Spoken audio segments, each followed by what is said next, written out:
नमस्कार, जन टीवी देख रहे हैं आप। मैं श्वेता शर्मा आपके साथ। खबरों की शुरुआत से पहले एक नजर डालेंगे अभी की हेडलाइंस पर। उत्तराखंड कांग्रेस का सीएम आवास कूच आज पेपर लीक मामले सहित कई मुद्दों को लेकर करेंगे प्रदर्शन। यूके SSSC अध्यक्ष को बर्खास्त करने की मांग।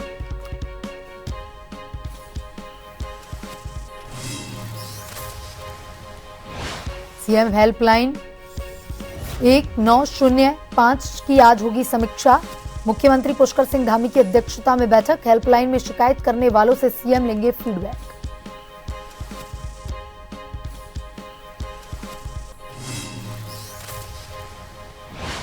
चारधाम यात्रा के कपाट बंद होने की तिथियां घोषित।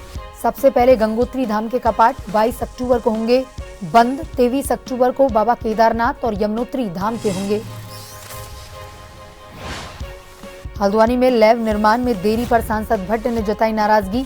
सीएम धामी को पत्र लिखकर कार्रवाई की मांग। कहा, मरीजों को स्वास्थ्य सुविधाएं मिलने में हो रही देरी।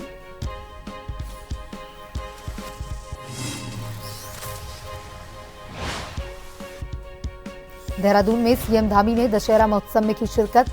अल्मोड़ा में पुतला दहन के दौरान झड़प। देहरादून में बारिश के कारण आधा जला रावण। बागेश्वर में शुंभ निशुंभ जले।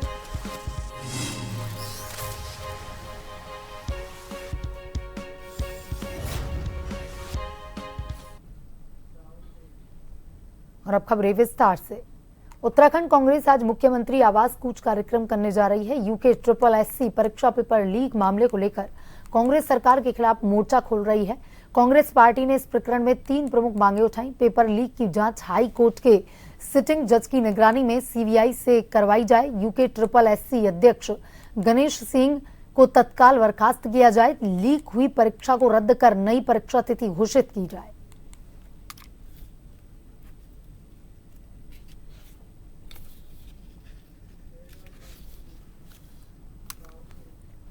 वहीं मुख्यमंत्री हेल्पलाइन 1905 की आज समीक्षा बैठक आयोजित की जाएगी। मुख्यमंत्री पुष्कर सिंह धामी की अध्यक्षता में होने वाली इस बैठक में हेल्पलाइन की कार्यप्रणाली और जनता को मिल रही सुविधाओं पर चर्चा की जाएगी। जानकारी के मुताबिक सीएम हेल्पलाइन पर शिकायत दर्ज कराने वाले कुछ लोगों से मुख्यमंत्री सीधे फीडबैक भी लेंगे। बैठक में शासन के उच्च अधिकारी मौजूद रहेंगे।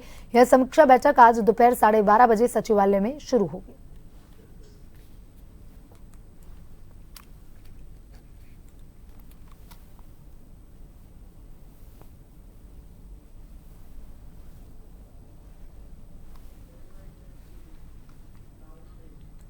हल्द्वानी के सुशीला तिवारी हॉस्पिटल में बन रही कैथ लैब के निर्माण कार्य में हो रही देरी पर नैनीताल सांसद अजय भट्ट ने कड़ी नाराजगी जताई।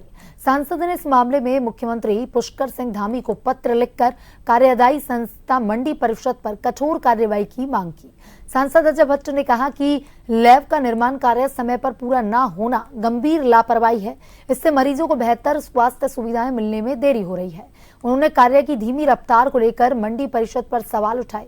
इस पर मंडी परिषद के अध्यक्ष अनिल कपूर डब्बू सामने आए। उन्होंने कहा कि सांसद की नाराजगी वाजिब है, लेकिन देरी की मुख्य वजह कैथ लैब की मशीन का अब तक अस्पताल प्रबंधन द्वारा न मंगाया जाना है।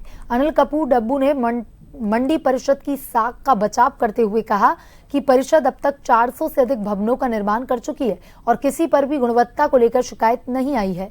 उन्होंने अधिकारियों को STH जाकर निरीक्षण करने और कमियों को दूर करने के निर्देश दिए। अब मशीन है नहीं, बार बार कैथ लैब, और जब मशीन ही नहीं है तो कैथ लैब कैसे लग पाएगी? आप स्वयं सोचिए। तो मैंने अभी मैंने कहा, मैं सांसद जी की चिंता के साथ शामिल हुआ। मैंने अरुण जोशी जी से कहा कि भाई आप बताइए कि भाई कैथ लैब के लिए मशीनें कब आ रही हैं, हम ठीक कर देंगे। और कुछ छोटी मोटी बात है, लेकिन आलोचना के लिए आलोचना नहीं होनी चाहिए। अब सांसद जी ने क्यों कहा? चूंकि क्या है कि उनको भी कहीं से सूचना हो, तो गए तो नहीं दे सकता, लेकिन कहीं से सूचना मिली होगी, उनको लगा होगा कि यार मंडी पर से उनके क्षेत्र का मामला है। मैंने उनसे भी चर्चा वार्ता की। मैंने कहा भाई इस तरह नहीं है। वहीं उत्तराखंड के 13 जिलों में रावण दहन हुआ। सीएम धामी शाम 7 बजे के बाद देहरादून में लक्ष्मण चौक वेलफेयर सोसाइटी द्वारा आयोजित दशहरा महोत्सव में पहुंचे, जहां उन्होंने पूर्व सीएम भगत सिंह कोश्यारी से मुलाकात की। वहीं हरिद्वार की जिला कारागार में रावण का दहन हुआ। कैदियों ने 5 दिन रामलीला का मंचन कर आज रामलीला संपन्न की। अल्मोड़ा में रात 9 बजे रावण परिवार के 18 पुतले जले। इसी दौरान रावण पुतला कमेटी के सदस्यों के बीच विवाद हो गया।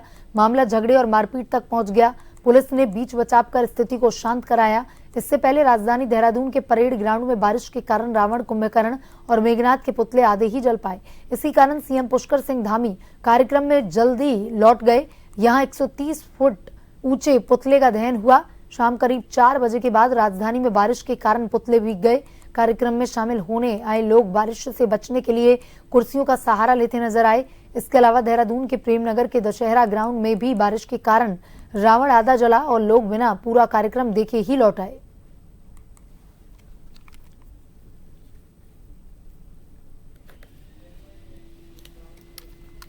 काशीपुर में विजयदशमी का पर्व धूमधाम से मनाया गया।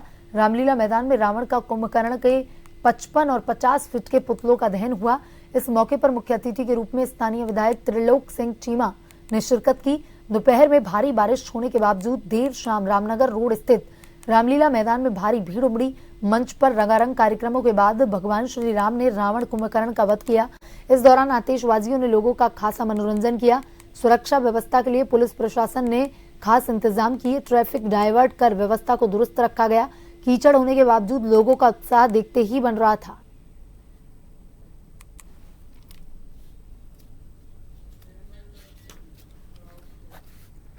कालाढूंगी की ऐतिहासिक रामलीला ने इस वर्ष 100 वर्ष पूरे कर लिए। अंग्रेजों के जमाने से चली आ रही इस रामलीला की शुरुआत मशाल और लालटेन की रोशनी में हुई, जब लोग बैलगाड़ियों से यहां पहुंचा करते थे। आज यह रामलीला आधुनिक प्रकाश व्यवस्था और जगमगाहट के बीच लोगों को अपनी ओर आकर्षित कर रही है।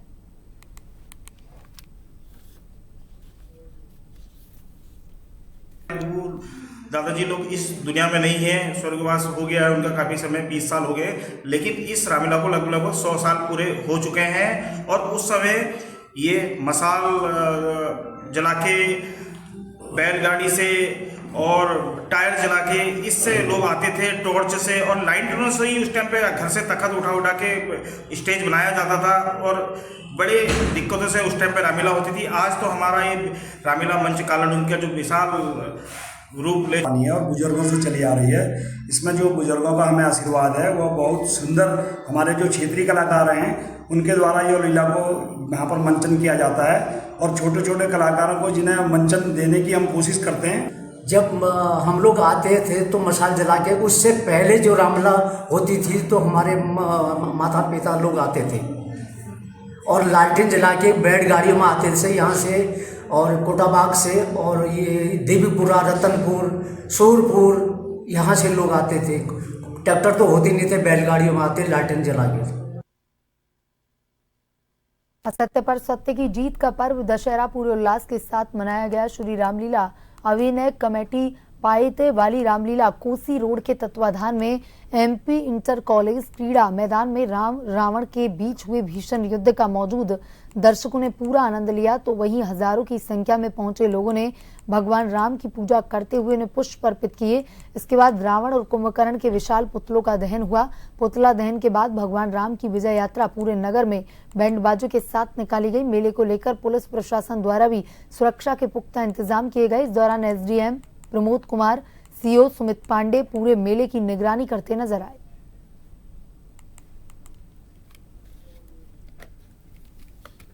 हाई कोर्ट के निर्देशों का पालन करते हुए आज 2 अक्टूबर को दशहरा पर्व मनाया गया। इसमें रावण और कुंभकर्ण के पुतले, विशालकाय पुतले फूके गए।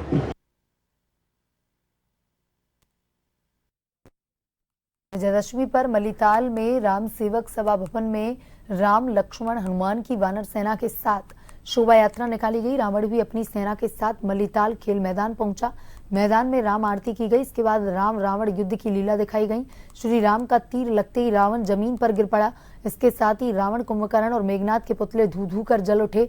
हजारों की संख्या में दर्शक मौजूद रहे।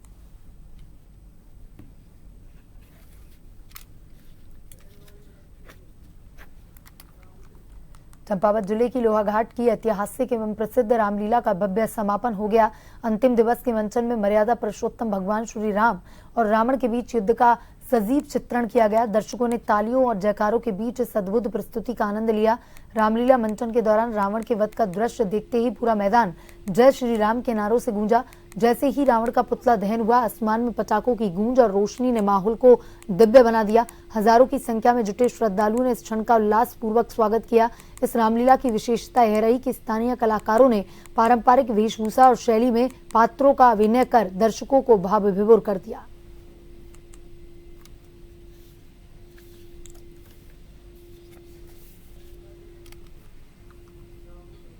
देहरादून जिले के जोनसार वावर में दशहरे का जश्न एक अनोखे अंदाज में मनाया गया।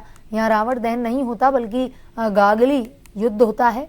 कालसी ब्लॉक के उत्पालटा और कुरोली गांव के ग्रामीण दशहरे पर देवधार मैदान में जुटते हैं और अरवी के पत्ते व जंतरों से युद्ध करते हैं। यह परंपरा सदियों पुरानी है जो दो बहनों की दुखद घटना की याद में निभाई जाती है। ढोल नगाड़ों की थाप पर जब ग्रामीण गागली की डंठल लहराते हैं तो दृश्य देखते ही बनता है। इस युद्ध में ना कोई हारता है ना कोई जीतता है, बल्कि अंत में सभी गले मिलकर पर्व की बधाई देते हैं। गागली युद्ध सिर्फ परंपरा ही नहीं बल्कि जोनसार की सांस्कृतिक पहचान बन चुका है।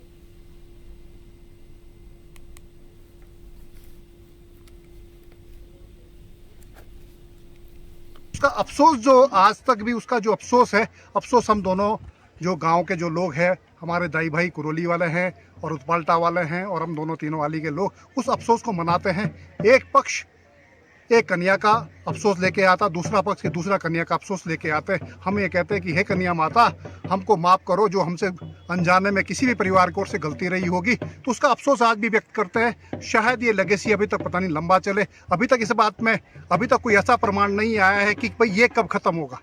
बहुत ही पुरानी मान्यता है। जब हमारे गांव में रानी मुनि होती थी तो दो जो है वो एक बिनाड़ों के हाल में थी, एक पठानों के हाल में। तो इसके पीछे बहुत पुरानी कहानी है कि वो जो है कुएं में गिर गई थी, जिसके कारण जो है उसका दोषी जो है एक दूसरी हाल को माना गया। तो फिर ये पाप जो है ये मतलब हमारे ऊपर जो है एक तरीके का जो है हम लोग इसे जो है अपने को शाप मानते हैं, अभिशाप मानते हैं। तो उसे जो है दूर करने के लिए हमारी तरफ से एक पश्चाताप के रूप में जो है हम इसको मनाते हैं गागली युद्ध को। और सीधे लिए चलते हैं आपको देहरादून, जहां पर वन्य जीव सप्ताह के अवसर पर कार्यक्रम का आयोजन किया जा रहा है। सीएम पुष्कर सिंह धामी शिरकत कर रहे हैं।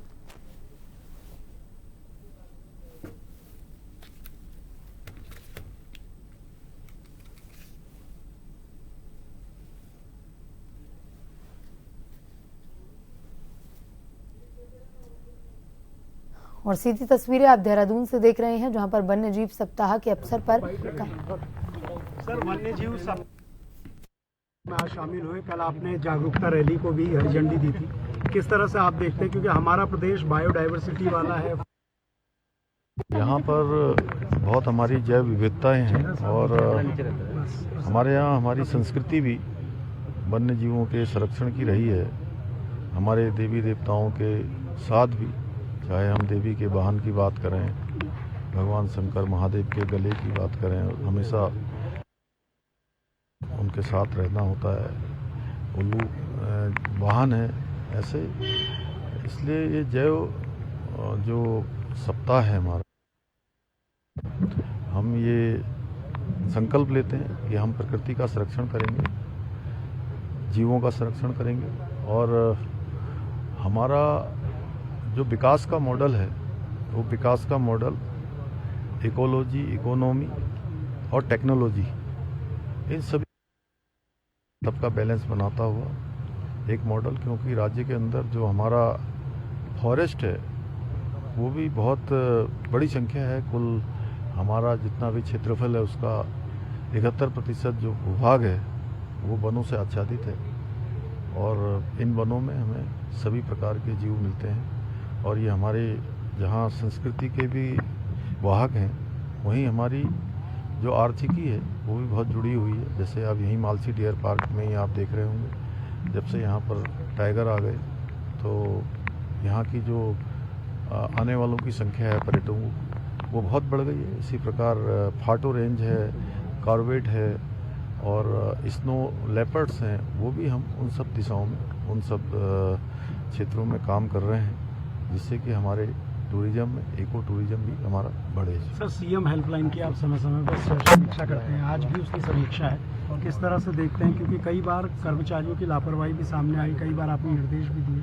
वो हर माह मैं स्वयं उसकी मॉनिटरिंग करता हूँ और जो संबंधित कुछ लोग होते हैं जो जिन्होंने अपनी शिकायतें दर्ज कराई होती हैं, उनकी शिकायतों का निवारण हुआ कि नहीं हुआ है, कोई परेशानी आ रही है तो क्यों आ रही है, अगर शिकायतों का निवारण नहीं हो पाया है तो उसके हम कारण खोजते हैं और जल्दी से जल्दी उन सभी की समस्याओं का हल हो, सब लोग अपनी बात आसानी से कह पाएँ, क्योंकि सरलीकरण हमारा मंत्र है, उसी मंत्र को हम आत्मसात करते हुए काम कर रहे हैं। सर, एक आखिरी सवाल, कांग्रेस आज जो नकल वाला मामला रहा, सीबीआई जांच वाला, उस पर प्रदर्शन कर रही है, सब बड़े नेताओं को बुलाया गया, ये विपक्ष का प्रदर्शन है या चुनाव से पहले बड़े नेताओं को एकजुट दिखाने की कोशिश है?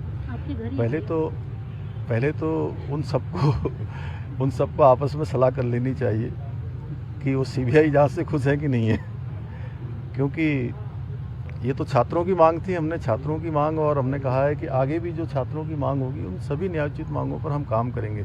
लेकिन ये लोग तो सीबीआई, ईडी ऐसी संस्थाओं को हमेशा कोसते रहते हैं, तो ये सब आपस में इनके सब नेता, पार्टी अध्यक्ष जी भी और नेताओं से भी पूछ लेते जो उनके वरिष्ठ नेता हैं, और क्या वो सीबीआई से खुश हैं कि नहीं है। अगर सीबीआई से खुश हैं तो अपने प्रकरण में क्या कहते हैं और इसमें क्या कहते हैं। सर, मुद्दा तो नहीं छिन गया उनका कहीं ऐसा? मुद्दा तो नहीं छिन गया? देखिए, उनके पास कोई मुद्दा नहीं है, क्योंकि हमने छात्रों की मांग पर जो है तत्काल कार्रवाई कर दी है। ये बढ़ते हैं खबरों की तरफ। भोगपुर में रखवाल गांव निवासी संजय रावत की शादी इन दिनों क्षेत्र में चर्चा का विषय बनी हुई है। इसका कारण है उनका नशा मुक्त विवाह समारोह, जो गांव में एक नई सामाजिक क्रांति का प्रतीक बनकर उभरा। ग्राम प्रधान विवेक रावत के नेतृत्व में रखवाल गांव में चलाई जा रही नशा मुक्त गांव अभियान के तहत यह निर्णय लिया गया कि गांव में होने वाले विवाह समारोह में कॉकटेल पार्टियों पर पूर्ण रूप से रोक लगाई जाएगी। इसी पहल को आगे बढ़ाते हुए संजय रावत ने अपने विवाह में शराब पूरी तरह से न रखने का निर्णय लिया और यही कदम अब लोगों के लिए प्रेरणा बन गया। इस सराहनीय निर्णय पर ग्राम प्रधान विवेक रावत द्वारा संजय को शॉल उड़ाकर सम्मानित किया गया।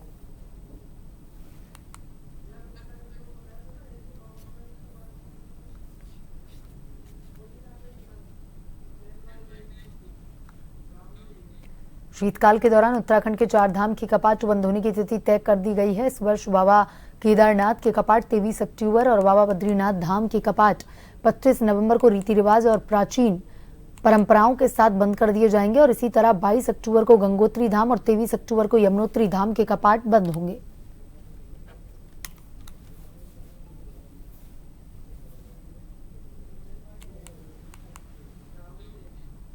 शहरी विकास विभाग की ओर से आयोजित स्वच्छता सर्वेक्षण में नगरपालिका डोईवाला को द्वितीय स्थान प्राप्त होने के बाद मुख्यमंत्री पुष्कर सिंह धामी ने नगरपालिका को सम्मानित किया था और इसी क्रम में नगरपालिका की ओर से एक विशेष कार्यक्रम आयोजित हुआ, जिसमें सभी स्वच्छता कर्मियों, पर्यावरण मित्रों, कर्मचारियों और अधिकारियों को सम्मानित किया गया।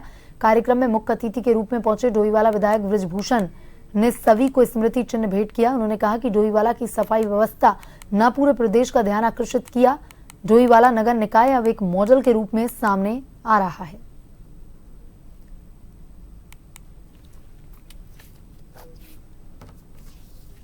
आज हमारे लिए बहुत ही खुशी का दिन है कि आज विजयदशमी दशहरे पे और हमारे देश के महापुरुष, महान स्वतंत्रता सेनानी परम पूजनीय बापूजी का आज जन्म दिवस है।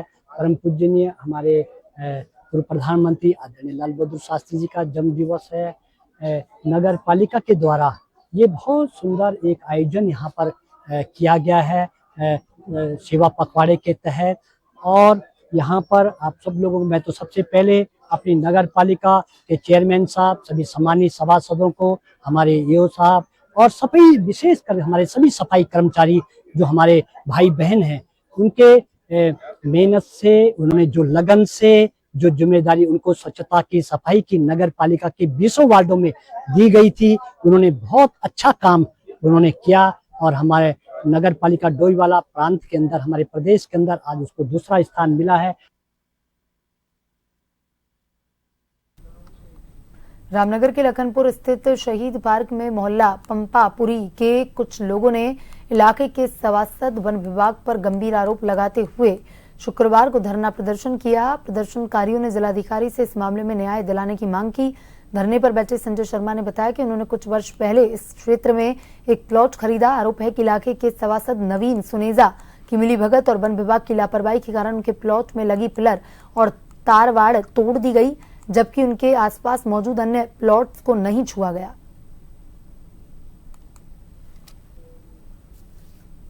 सर मामला पूरा यह है, हम पंपापुर के निवासी हैं।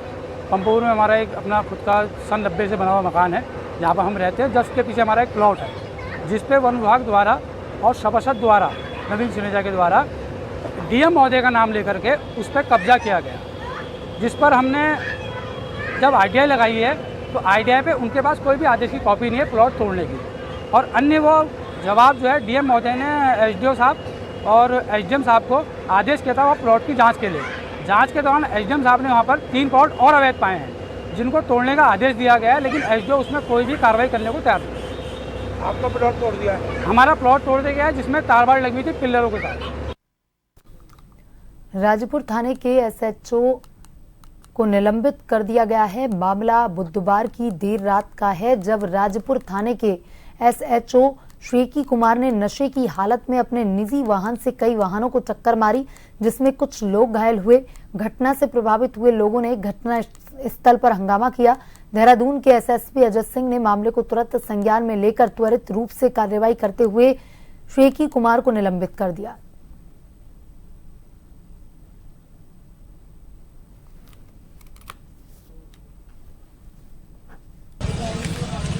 इस प्रकरण को गंभीरता से लेते हुए आज पूरे जनपद प्रभारी के साथ में जो एसएचओ, एसओस, एसपीज और जितने भी थाना अध्यक्ष हैं उनकी आज एक मीटिंग में बुलाया गया था और उनको पूरी तरीके से ब्रीफ कर दिया गया है कि किसी भी तरीके से अपना जो कंडक्ट जो है, पब्लिक से आपकी जो डीलिंग जो है और जिस तरीके से आपका व्यवहार है, क्राइम पे आपका कंट्रोल है, उसको और आप अच्छे से अच्छे करें। और उनको सख्त हिदायत दे दी गई है कि अगर भविष्य में अगर कोई भी ऐसा कार्य अगर उनके लेवल से होता है, क्योंकि वो एक जिम्मेदार पद पे बैठे हुए हैं, तो वहाँ पे कड़ी से कड़ी कार्रवाई की जाएगी, जैसा कि इस प्रकरण में किया गया। जब ये मामला संज्ञान में आया तो तत्काल एसओ को सस्पेंड करके उसके खिलाफ मुकदमा लिखा गया और उसकी कार्रवाई प्रचलित है। थाने में जो मुकदमा जिसको पंजीकृत किया गया है, उस मुकदमे को हम दूसरे सर्कल से उसको इन्वेस्टिगेट करवाएंगे। बुलेटिन में अभी तक के लिए इतना ही। बने रहिए जन टीवी के साथ। नमस्कार।